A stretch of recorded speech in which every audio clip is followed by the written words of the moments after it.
Hello again. I am Gedalia Meyer, teaching for Root Source, Israeli Jews teaching Christians worldwide. We are in Lesson 8 of the lecture series, Images of God, Names of God, in which we explore the various ways that Jews have had of understanding what God actually is. These are what we call the images of God, the ways Jews have had of actually perceiving God. We're exploring this through the primary texts of the Jews, the most primary of which, of course, is the Bible, the Torah. And we're using the various names of God as ways of illustrating different images that God has. So far, we've explored the name Elohim, which is generally translated as God, and the various images of that name include the Creator and the force of nature. Once the creation period was over, God, that name Elohim, retained dropped the role of Creator and retained the role of the force of nature. And as we shall see in coming lectures, other images will come from this name. But we, in the past couple of lectures, we've talked about a second name, the name, the four-letter name of God, which is the proper name of God, called by the Jews either the word Hashem, which means the name, or Yud-He Vav-He, which refers to the four Hebrew letters of the name. And this refers to God's role as a personal deity who intervenes very personally into the lives of individuals and possibly groups.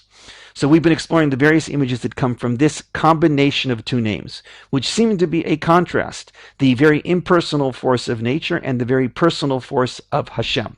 So we explored a couple of different ways this combination of names is felt in our lives, and now we're going to explore another one with the title, It Is Not Good for Man to Be Alone. Now, it turns out we've actually seen this verse already, and everybody is familiar with it. It is a verse that was quoted earlier. Let's read the verse. It's verse 18 in chapter 2. Vayomer Hashem Elohim, lo tov heyot adam levado, e'aseh lo ezer kenegdo, which means, and Hashem Elohim said, it is not good for the man to be alone. I will make for him a helper who is his equal. This verse was quoted earlier when we talked about a rabbinic statement that with 10 statements, the world was created. And those 10 statements should have been found in the creation narrative of chapter 1 of Genesis, but there simply weren't enough statements in chapter 1, so we had to run to chapter 2 to find another one of these statements, and this is traditionally identified as the 10th statement, where God said, Hashem Elohim said, that it's not good for man to be alone. I will make for him an Ezer Kenegdo, a helper who is his equal. This was the creation, of course, of the woman, is what this is leading to. It has to be stressed at this point that women were already created. In the first chapter of Genesis, it says that male and female he created them. So what does it mean that it is not good for man to be alone? I will make from a helper who will turn out to be the woman. The woman was already there. So the answer to this question, perhaps, is that that's all looking at it from a strictly Elohim vantage point, a creator, a force of nature, a maker, which is what it's talking about over there. I will let us make man in our image as our likeness. This is Elohim speaking as a force of nature.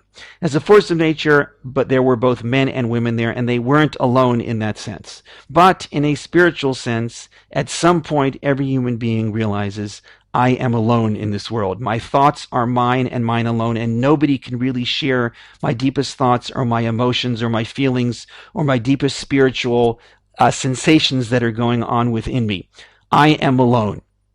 This is not just Elohim, but it's Hashem Elohim speaking here and saying, it is not good for the man to be alone. It's not good for men or women to be alone. On a spiritual level, they need somebody else there for them. They need a helper who is their equal, which is what this phrase Ezer Kenegdo means.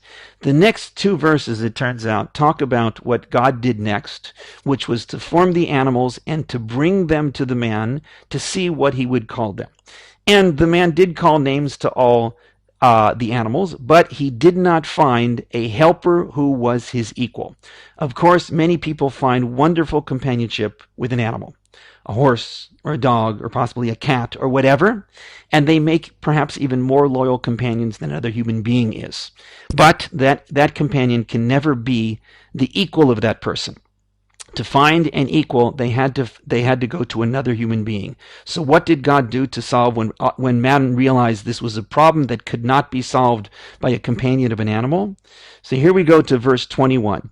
Vayapel Hashem Elohim tardema al ha'adam vayishan vayikach achat mitzalotav vayiskor basar tachtena.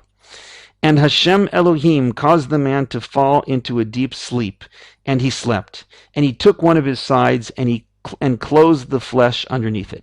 It sounds like it's a biblical version of surgery, where the man is being opened up in some way and something is being removed from him.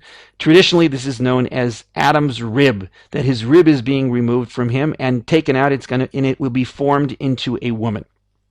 However, the classic Jewish translation of tzalotav is not rib, but side. That God took not a rib, but a side of man and then closed the flesh underneath it. So does that mean that men were double-sided at some point in the distant past? So this perhaps it has to be interpreted more metaphorically. That what happened here, it wasn't actual surgery with some sort of anesthesia, but it was in a spiritual sense. Man was made to fall into a spiritual sleep where he didn't realize what had happened. And in that spiritual sleep where he was oblivious to what was going on, and at some point, one of his sides, an aspect of that man's personality was removed, and the flesh was closed up underneath it, so the man would not realize that something very personal had been removed from him. What did God do with that? We go to the next verse. Vayiven Hashem Elohim et ha'tzela asher lokach min ha'adam li'isha. Vayivieha el ha'adam. And Hashem Elohim built the side that he took from the man into a woman, and he brought her to the man. So here we have Hashem taking that side, which whatever exactly it was in a physical sense, but in a very personal sense, it was a side of the man, a side of the person that had been removed from him without his knowledge, and being built into another human being, or planted in another human being, and bringing that human being to the first one. So the woman is being brought to the man. And then what is the man's reaction? Vayomer ha'adam, zot ha'pa'am etzem me'atzamai ubasar mibasari, lezot yikarei isha, ki me'ish lukacha zot. And the man said, this time it is a bone of my bones and flesh of my flesh. Because of this she shall be called woman. In parentheses I have isha, which is the word for woman, for she was taken from man, the word ish. There are the words right there, isha and ish. And if one recognizes the Hebrew letters without this letter right here, which is a prefix, this letter here and this letter here are common to these words, and the sound is almost the same. Ish and isha.